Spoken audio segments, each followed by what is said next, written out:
자, 이번에는 스레드의 여러 가지 상태에 대해서 알아보겠습니다. 자, 스레드의 상태는 앞에서도 잠깐 언급 드렸습니다. 구체적으로 알아보겠습니다. 자바의 스레드는 스타트 메소드 호출 시 바로 CPU가 실행하는 게 아니라 내부적으로 여러 가지 상태를 거칩니다. 자, 우리 앞에서 스레드 사용하기 위해서 스레드 객체 생성 후 실행하기 위해서 스타트 메소드를 호출했습니다. 자, 그러면 제가 앞에서 말씀드릴 때는 스타트 메소드 호출하면 스레드가 바로 실행된다고 그랬습니다. 근데 실제 스타트 메소드 호출하면 바로 실행되는 게 아니라 자바 스레드에서 제공하는 여러 가지 상태를 거치면서 실행이 됩니다. 구체적으로 알아보겠습니다.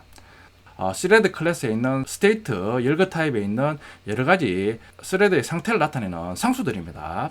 스레드 상태는 우리 앞에서 열거 타입 할 때 제가 예를 들어서 열거 타입을 설명했습니다. 실제 스레드의 상태가 스레드 클래스 내에 있는 스테이트 열거 타입의 상수로 쓰는 데 있습니다. 뒤에서 상세하게 설명드립니다.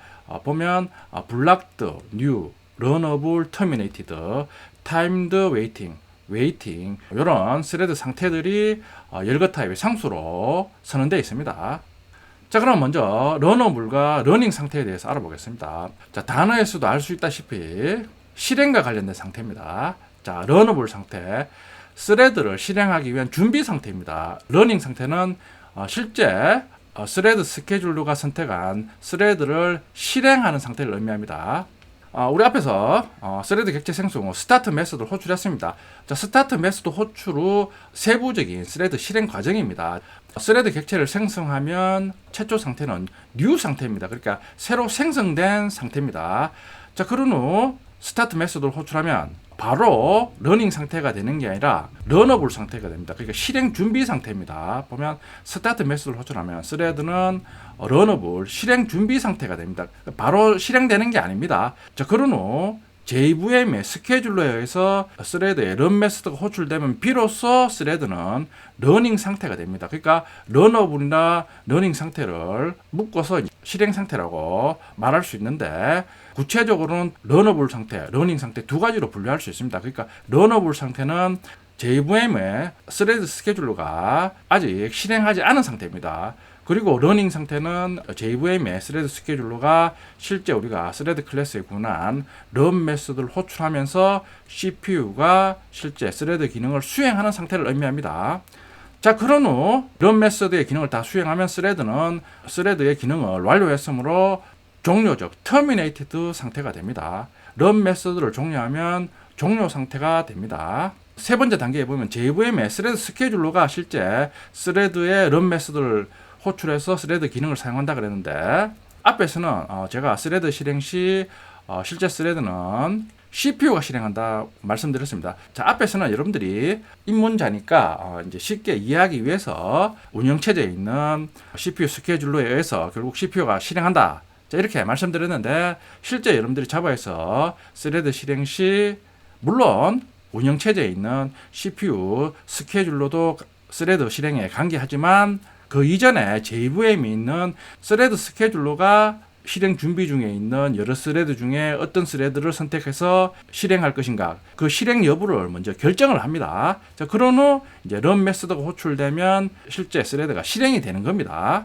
지금 이 책은 입문자 수준으로 이제 스레드를 다루기 때문에 일단은 여러분들이 실제 스레드가 실행하기 위해서는 JVM의 스레드 스케줄러가 런 메소드를 호출해서 실행한다. 이 정도만 알아두시고 여러분들이 이 책에 있는 스레드 기능에 익숙해지고 시간이 되면 검색창에 JVM의 스레드 스케줄러라고 입력하면 더 상세한 정보를 얻을 수 있습니다. 그럼 실제 스레드 실행 시 각각의 스레드 상태를 출력해 보겠습니다. 자, 메인 메소드입니다. 자, 스테이트 변수를 지금 스레드 클래스에 있는 스테이트 열거 타입으로 선언합니다. 자, 스레드 객체를 하나 생성합니다. 뉴 스레드. 자, 생성자 호출하면서 런 메소드를 오버라이딩해서 while문 돌면서 변수 i의 값을 일찍 증가시키면서 while문을 계속 반복합니다. 반복하다가 i가 10만보다 크면 브레이크 만나서 종료합니다. 그러니까 0부터 i를 일찍 계속 증가시키면서 10만보다 크냐를 체크하면서 스레드를 실행합니다. 객체 생성했습니다. 객체 생성 후 스레드 타입 변수 스레드에 대입합니다. 각각의 객체 생성 시 스레드의 상태를 얻습니다. 스레드 클래스의 get state 메소드 호출해서 스레드 상태를 얻어 와서 자, 출력해 보면 뉴가 출력이 됩니다. 그러니까 최초 스레드 객체 생성 시 상태는 설명드렸듯이 뉴 상태입니다. 자, 그런 후 스타트 메소드 호출합니다. 자, 스타트 메소드 호출 후 get state 메소드 호출하면 바로 러닝 상태가 되는 게 아니라 런어블 상태입니다. 그러니까 출력해 보면 런어블 상태가 출력이 됩니다. 자, 런어블 상태에서 JVM의 스케줄러가 런어블 상태에 있는 스레드를 실행을 합니다. 자, 계속 실행을 합니다. 자, 인터럽트 메소드를 호출합니다. 자, 인터럽트 메소드는 이제 뒤에서 자세히 학습하는데 스레드를 강제 종료시키는 역할을 합니다. 자, 인터럽트 메소드 호출하면 실제 강제 종료되는 게 아니라 실행 중인 스레드를 대기 상태로 보냅니다. 대기 상태로 보내고 난 다음에 종료 상태가 됩니다. 자세한 건 뒷부분에 인터럽트 메소드에서 설명드리겠습니다. 지금은 스레드의 각각의 상태를 알기 위해서 인터럽트 메소드를 호출합니다. get state 메소드 호출해서 상태를 출력해보면 terminated가 출력이 됩니다. 자, 스레드 생성 후 종료 때까지 어떤 상태를 거치는지 알아봤습니다. 다음은 스레드가 가지는 상태 중에 일시정지 상태입니다. timed waiting 상태입니다. 의미는 멀티 스레드 동작 시 실행을 미처 종료하지 못하고 다른 스레드가 실행할 수 있도록 일시적으로 실행을 정지하는 상태입니다. 자바는 멀티 스레드로 동작합니다. 스레드 객체를 하나만 만들어서 실행하기 때문에 실행 시 JVM의 스레드 스케줄러는 지금 스레드가 하나밖에 없으니까 한 개의 스레드를 순차적으로 실행을 했습니다. 근데 실제 자바는 멀티 스레드로 동작하기 때문에 하나의 스레드가 생성돼서 러닝 상태에 있을 때 CPU는 여러 스레드를 실행하기 때문에 하나의 스레드 실행 시 이 스레드를 모두 다 실행을 완료하고 종료 상태로도 보낼 수 있는데 이 스레드의 기능이 많을 때는 CPU는 이 스레드만 종료시까지 수행하는 게 아니기 때문에 수행하다가 JVM의 스레드 스케줄러에 의해서 어느 정도 시간이 지나면 다른 스레드를 실행해야 됩니다. 그러면 기존에 실행하던 스레드는 아직 기능을 완료하지 않았기 때문에 그림에 있는 것처럼 일시 대기 상태로 만들어 버립니다. 자, 그리고 난 다음에 다른 스레드를 실행하다가 JVM의 스레드 스케줄러에 의해서 일시 정지로 빠진 스레드를 다시 실행해서 스레드 기능을 수행합니다. 이런 식으로 반복하다가 기능 수행을 다 하면 스레드를 종료 상태를 만들어서 스레드 기능을 종료합니다. 자, 그러니까 멀티 스레드 실행 시 스레드 스케줄러가 수행하는 스레드를 한 번에 수행해서 종료할 수도 있는데 실행하는 스레드의 기능이 많으면 한 번에 종료 안 할 수도 있습니다. 그때는 다른 스레드를 실행하기 위해서 기존에 실행하는 스레드는 일시 정지 상태로 만들고 난 다음에 다시 다른 스레드를 실행한 후 스레드 스케줄러에서 일시 정지 상태로 만든 스레드를 실행할 경우에 다시 실행 상태로 만들어서 실행하고 이런 식으로 여러 스레드를 반복적으로 실행하다가 스레드 기능을 다 완료하면 종료 상태를 보냅니다. 이게 실제 자바 같은 멀티 스레드가 동작하는 방법입니다. 그러니까 앞에서는 하나의 스레드만 실행되니까 생성, 런어블, 러닝, 종료 상태를 한 번에 거쳤는데 실제 여러 스레드가 동작하면 어떤 스레드가 언제 종료할지 모르기 때문에 JVM의 스레드 스케줄러는 어느 정도 실행하다가 완료하지 못하면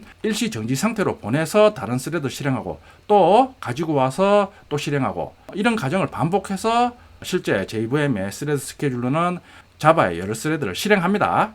설명드렸듯이 자바는 멀티 스레드 동레드가 각각의 스레드의 기능이 미처 완료하지 못하면 일시 정지 상태를 거친다 그랬는데 프로그래밍 시 프로그래머가 의도적으로 스레드를 일시 정지 상태로 만들어서 사용하는 경우가 있습니다. 그게 스레드 상태 제어입니다. 자바는 멀티 스레드로 동작하므로 실행 중 프로그래머가 특정 스레드의 실행을 일시 중지시키는 경우가 발생합니다. 이런 식으로 프로그래머가 스레드의 상태를 제어하고 싶을 경우 다음 시간에 배울 스레드 클래스의 여러 가지 상태 제어 메소드를 이용해서 스레드의 상태를 제어를 할 수 있습니다. 예를 들어 모바일 슈팅 게임을 개발한다고 했을 때 슈팅 게임 배경화면도 움직이면서 키 움직일 때 아군 비행기도 자유자재로 움직이고, 그리고 적군 비행기도 동작해야 되고, 자, 이런 각각의 기능을 스레드로 만들어서 동작합니다. 이런 식으로 만들고 난 다음에 실행을 시켜보면, 각각의 스레드로 만들어서 실행했으니까 게임할 때 각각의 요소들이 자연스럽게 동작해서 하나의 게임을 실행하면 제일 좋습니다. 그런 의도로 각각의 스레드를 만들어서 실제 동작해보면 우리가 원하는 대로 100% 완벽하게 동작을 안 하는 경우가 대부분입니다. 그러니까 말씀드렸듯이 이 스레드는 JVM의 스레드 스케줄러에서도 실행이 되고, 자바 프로그램이 동작하는 각각의 운영체제에서도 스레드 실행에 대해서 관여를 합니다. 그러니까 코드상으로 이런 식으로 각각의 기능을 하는 스레드를 만들어서 실행을 하면, 예를 들어 비행기 동작이라든가 적군기 움직이는 기능, 무기 발사하면 무기가 적군을 파괴하는 기능, 이런 기능은 예상대로 자연스럽게 동작하는데, 예를 들어 배경화면 움직이는 기능은 부자연스럽게 움직인다든가 이런 실행 시 문제가 발생할 수 있습니다. 배경화면이 왜 자연스럽게 움직이지 않느냐, 이걸 분석해 봤을 때 결론이 멀티스레드로 실행 시 JVM의 스레드 스케줄러가 배경화면 스레드에 대한 실행 시간을 너무 적게 할당하니까 이렇게 배경화면이 자연스럽게 움직이지 않는 원인이 발견됐습니다. 그럴 때는 당연히 배경화면 스레드가 더 많은 CPU를 점유해서 자연스럽게 움직이도록 해야 됩니다. 그런 경우에는 다른 스레드가 상대적으로 CPU 실행 시간을 줄이기 위해서 스레드 클래스의 여러 가지 상태적 메서드를 이용해서 일시정지 상태로 만들어 버립니다. 그러면 다른 스레드가 일시정지 상태로 들어가니까 CPU는 배경화면 스레드에 대해서 더 많이 실행을 할 수 있습니다. 다시 실행해 보면, 이번에는 실행 시 배경화면도 자연스럽게 동작을 하게 되는 겁니다. 개발자들이 모니터 앞에 앉아서 게임이나 이런 걸 실행해서 사용해보고, 소스 수정해서 또 실행해보고, 이런 걸 동영상으로 많이 봤을 겁니다. 이유는 스레드를 사용할 때는 JVM의 스레드 스케줄러나 아니면 운영체제에서도 스레드 기능에 관여하기 때문에 운영체제마다 반드시 개발자가 테스트를 해서 최적화를 시키는 과정이 필요합니다. 그러니까 지금 스레드를 배운다 해서 원하는 대로 코드를 구현해서 실행한다고 해도 100% 모든 운영체제에서 똑같이 실행된다는 보장이 없습니다. 스레드는 여러 가지 부분이 관련되기 때문에 반드시 테스트적 최적화 과정을 거쳐야 됩니다. 스레드 실행 시 각각의 스레드 상태를 출력해 보겠습니다. 자, 저는 섹션 02.ex01 패키지 미리 만들었습니다.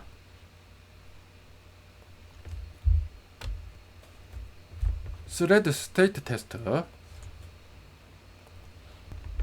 각각의 스레드 상태를 저장할 수 있는 스테이트 이넘 타입 변수 스테이트를 선언합니다. 자, 각각의 스레드 상태를 저장할 수 있는 스테이트 변수를 선언합니다. 스테이트 변수 타입이 보면 스레드.state니까 스레드 클래스 내에 있는 스테이트 이넘 타입입니다. 컨트롤 키 누르고 스테이트 클릭하면, 자, 소스로 이동합니다. 보면 퍼블릭 이넘 스테이트 보면 new, runnable, blocked, waiting, timed waiting, terminated. 스레드의 상태를 나타내는 상수가 선언되어 있습니다. 지원하는 메소드가 getState, 각각의 실행하는 스레드의 상태를 얻을 수 있습니다. 스레드 객체를 생성합니다. run 메소드를 오버라이딩해서 while문 돌면서 i를 0부터 1씩 증가시키면서 10만 1까지 증가시킵니다. 10만 1이 되면 브레이크 만나서 run 메소드를 종료합니다. 스레드 객체 생성 시 스레드의 상태를 알기 위해서 getState 메소드 호출합니다. 스테이트 변수 출력하면 방금 스레드가 생성됐으니까 new 상태입니다. 스타트 메소드 호출해서 스레드를 실행시킵니다. 자, 그런 후 스레드 상태를 출력하면 러너블 상태입니다. 자, 러너블 상태에서 대기하다가 스레드 스케줄러에서 생성한 스레드의 런 메소드 호출되니까 바로 러닝 상태가 됩니다. 자, 스레드 실행 중인 상태에서 인터럽트 메소드 호출합니다. 용도는 스레드를 강제 종료시킵니다. 이 인터럽트 메소드는 다음 시간에 구체적으로 합니다. 지금은 스레드를 강제 종료시키기 위해서 인터럽트 메소드를 호출합니다. 자, 인터럽트 메소드 호출하면 바로 종료되는 게 아니라 대기 상태로 전환해서 종료합니다. 그러니까 여기 보면 슬립 메소드를 호출합니다. 슬립 메소드에 지금 인자로 1000을 입력하는데 슬립 메소드의 인자의 단위는 밀리세컨드입니다. 그러니까 슬립 메소드 다음 시간에 스레드 상체 제어 메소드에서 사용합니다. 지금 미리 사용하는 겁니다. 용도는 실행 중인 스레드를 지정한 시간만큼 밀리세컨드 단위입니다. 지정한 시간만큼 강제로 대기 상태로 보내는 기능을 합니다. 그러니까 인터럽트 호출한 스레드를 1초 동안 대기 상태로 보냅니다. 그런 후 지금 인터럽트 메소드 호출했으니까 대기 상태로 전환해서 종료합니다. getState 메소드 호출하면 terminated가 출력이 됩니다. 실행하면 terminated가 출력이 됩니다. 자, 다시 실행하면 자, 슬립 메소드를 호출해서 1초 동안 대기 상태로 전환 후 종료하니까 terminated 메시지는 좀 늦게 출력이 됩니다. 자, 실행해보면 자, 1초 지난 후에 출력이 됩니다. 자, 실행 시 스레드가 거치는 상태를 출력해 봤습니다.